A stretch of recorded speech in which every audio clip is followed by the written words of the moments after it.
বাড়ির পাশে water park, অথচ আমাদের কোনোদিন যাওয়া হয়নি। তাই হাতে একটু সময় বের করে আমরা চলে গেছিলাম মালদা ওয়াটার পার্কে। সেখানে গিয়ে আমরা কি কি করেছি আর কত এনজয় করেছি সেটা জানতে চাইলে তোমাদের পুরো ভিডিওটা দেখতে হবে। হ্যালো গাইস, আবার নতুন একটা ভিডিও নিয়ে তোমাদের সামনে চলে আসলাম। তো এখন আমরা যাচ্ছি মালদা ওয়াটার পার্কে, আর ট্রেন ধরে যাবো যেহেতু দেওয়াগা বালুঘাট থেকে। সেই জন্য আমরা ভোরবেলা দিকে বেরিয়ে গেছি। ভোরবেলা বলতে এখন বাজে 4টা 33, এই যে তোমরা দেখে নাও ঘড়িতে। তো এখন বাজে 4:30, আমাদের 5টা 45-এ ট্রেন আছে। সেই জন্য আমরা এখন তাড়াতাড়ি করে পুরো রেডি হয়ে গেছি। আমরা জাস্ট এখন রওনা দেবো, টোটোতে চলে যাবো, আধা ঘন্টার মধ্যে পৌঁছে যাবো।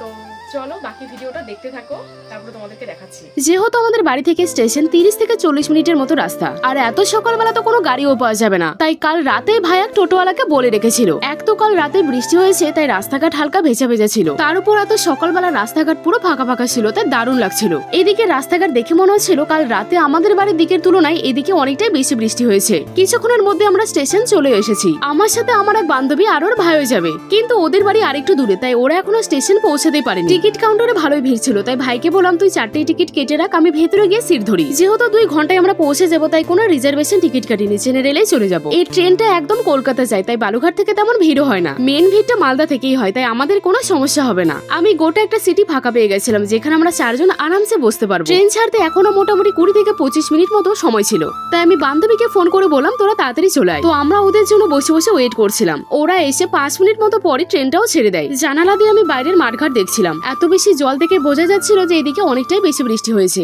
সবাই মিলে কোথাও গেলে সত্যি সময়ের কিছু বোঝা যায় না। গল্প করতে করতে সময়টা খুব তাড়াতাড়ি পার হয়ে যায়। বাইরের আম গাছগুলো দেখে নিশ্চয়ই বুঝতেই পারছো আমরা মালদা ঢুকে গেছি। কিন্তু এবারে গাছগুলোতে মনে হয় বেশি আম ধরেনি, কারণ আমি তেমন গাছগুলোতে আমি দেখতে পাচ্ছিলাম না। মালদা স্টেশনে নামলাম, আর তখনই বৃষ্টিও শুরু হয়ে গেল। বাড়িতে থাকলে বৃষ্টি হলে তো বেশ ভালোই মজা লাগে, কিন্তু বাইরে কোথাও ঘুরতে বেরোলে বৃষ্টি হলে একদম ভালো লাগে না। কারণ না তো শান্তিতে ঘুরতে পারি, না কোনো ছবি টবি তুলতে পারি। যদিও আমাদের কাছে 2টো ছাতা ছিল, তবুও বাইরে বৃষ্টিতে নামতে একদম ইচ্ছে করছিল না। ওখানে একটা টোটোওয়ালার সাথে কথা বলে আমরা প্রথমে রথবাড়ি গেলাম। তারপর ওখানে একটা দোকানে আমরা কচুরি খেলাম, কারণ অত সকালে আমরা বাড়ি থেকে কেউ কিছুই খেয়ে আসেনি। খাওয়া দাওয়া করে বেশি সময় নষ্ট না করে আবার একটা গাড়ি ধরে আমরা চলে গেলাম গৌড়ে পুরাতন কিলা দেখতে। সত্যি বলতে আমাদের প্ল্যান অনুযায়ী গৌড়ে যাওয়ার কোনো কথা ছিল না, কিন্তু মালদা আমরা অনেকটাই আগে পৌঁছে গেছিলাম। আর ওয়াটার পার্কে 10টার আগে এন্ট্রি হয় না। প্রায় 1-2 ঘন্টা মতো আমাদের ওখানে গিয়ে বেকার বসেই থাকতে হতো, তাই আমরা সেটা না করে চলে আসলাম গৌড়ে। আমার ওই বান্ধবী অনেক ছোটবেলায় ফ্যামিলির সাথে গৌড়ে একবার ঘুরতে এসেছিল, কিন্তু আমি বা আমার ভাই কখনোই আসিনি। এখানে আসার আগে আমি ভাবছিলাম এত বড় একটা টুরিস্ট প্লেসে আজ বৃষ্টির দিনে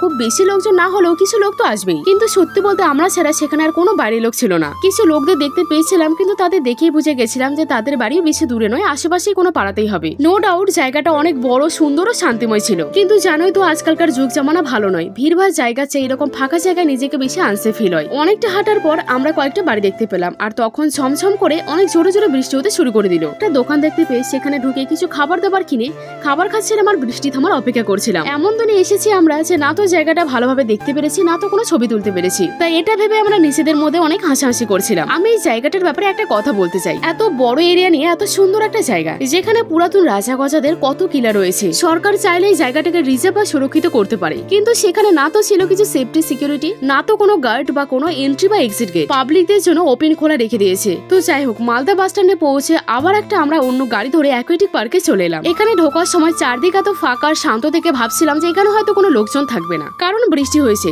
ওয়াটার পার্কে নর্মালি লোকজন গরমের দিনে বেশি আসে, কিন্তু কাউন্টারে টিকিট কেটে যখন আরেকটু ভেতরে গিয়ে ঢুকছিলাম তখন বেশ ভালোই লোকজনকে দেখতে পাচ্ছিলাম। জলে নামার জন্য আমরা বাড়ি থেকে ড্রেস এনেছিলাম, কিন্তু ওনাদের রুলস অনুযায়ী জলে নামতে হলে ওনাদের ওখানকারই পোশাকগুলো পরতে হবে। একজনের ড্রেসের জন্য 100 টাকা করে চার্জ কাটবে, যেটা যাওয়ার সময় আবার ফেরতও দিতে হবে। তো যাই হোক, ড্রেস পরে আমরা পুলে গিয়ে জামা কাপড় ভেজার আগে 2-4টে করে ছবি তুলে নিলাম। তারপর আমরা যেতে নেই পার্কের ভেতরে অন্য আরেকটা পুলে। ভেতরে পার্কটা বেশ সুন্দর। এই পুলটায় সব থেকে বড় বড় স্লাইডার গুলো ছিল, আর বেশিরভাগ লোকজনও এখানেই ছিল। ভাই তো যা মাত্র বড় স্লাইডারটাই গেল, ওই যে দেখতেই পারছো জলে নামছে। ভাই তো পুরো ছোট বাচ্চাদের মতো করে এনজয় করছিল। একটু পর এই পুলটা থেকে অন্য আরেকটা পুলে সবাই গেল, তো আমরাও সেখানেই গেলাম। একজনের কাছ থেকে শুনে জানতে পারলাম এখানে 30 মিনিট মতো করে এক একটা পুলে মিউজিক বাজে, আর তখন সবাই সেখানেই থাকে। আগের পুলটার তুলনায় এই পুলের মধ্যে অনেক বেশি জল ছিল, আর এখানে অনেক জোরে জোরে জলের ওয়েভ ছাড়ছিল। যেহেতু এই পুলটাই বেশি জল ছিল, তাই এই পুলটাই আমার সব থেকে বেশি মজা লাগছিল। 30 মিনিট মতো পর আমরা সবাই চলে গেলাম আরেকটা পুলে। এখানেও অনেক রকমের স্লাইডার ছিল, বাট এগুলো একটু ছোট ছোট। এটা মেনলি হয়তো বাচ্চাদের জন্য, কিন্তু বড় ছোট সকলেই এখানে এনজয় করছে। আমরা প্রায় সবগুলো স্লাইডার দিয়েই নেমেছি। বলতে পারো আমরা একদম ছোট বাচ্চাদের মতো করে এনজয় করছিলাম। ওয়াটার পার্কের শর্ট ভিডিওটাই 2-4 জন এমনও কমেন্ট করেছে বাড়ি ঘরে ঠিক ঠিকানা নাই অথচ ওয়াটার পার্ক ঘুরতে গেছে। তো তাদেরকে আমি একটা কথা বলতে চাই, বোন বা দিদি যেই হবে শোনো, ওয়াটার পার্কে ঘুরতে যাওয়া আর একটা বাড়ি বানানো দুটো কিন্তু সমান নয়। বাড়ি বানাতে গেলে অনেক টাকা লাগে, অত টাকা এখন আমাদের কাছে নেই। তবে ভগবানের আশীর্বাদে একদিন ভালো বাড়ি আমরা নিশ্চয়ই বানাবো। তবে আমার মনে হয় অল্প অল্প করে টাকা জমিয়ে হাতে কিছু সময় বের করে মাঝে মাঝে এরকম পরিবারের সাথে কিংবা বন্ধুদের সাথে ঘুরতে যাওয়া উচিত। লাইফে একটু এনজয় করা উচিত। তো যাই হোক, মোটামুটি 3 থেকে 3.5 ঘন্টা মতো এনজয় করে জল থেকে উঠে ড্রেস চেঞ্জ করে আমাদের প্রচুর খিদে পেয়ে গেছিল। তাই সেখানকার একটা রেস্টুরেন্টে বিরিয়ানি খেয়ে তারপর আমরা সেখান থেকে বাইরে বেরিয়ে যাই। তখন বাজছিল মোটামুটি বিকেল 5টা। একটা অটোতে চেপে আমরা রওনা দিই মালদা স্টেশনের দিকে। স্টেশনে গিয়ে একটা দোকান থেকে আমরা 2 করে 4 কেজি আম নিয়েছি। মালদা এসেছি আর মালদার আম না নিলে হয় বলতো? ট্রেন আসার 25 থেকে 30 মিনিট আগে আমরা প্ল্যাটফর্মে পৌঁছে গেছিলাম। তারপর যখন ট্রেন এলো, ট্রেনটা অনেক ফাঁকা ফাঁকাই ছিল, তাই জানলার পাশে আমরা সিট পেয়ে গেছিলাম। বাড়ি পৌঁছতে পৌঁছতে আমাদের প্রায় রাত 10টা বেজে গেছিল। তো আজকের এই ভিডিওটা আমি এখানে শেষ করছি। ভালো লাগলে একটা লাইক, কমেন্ট ও সাবস্ক্রাইব করে দিও। টাটা।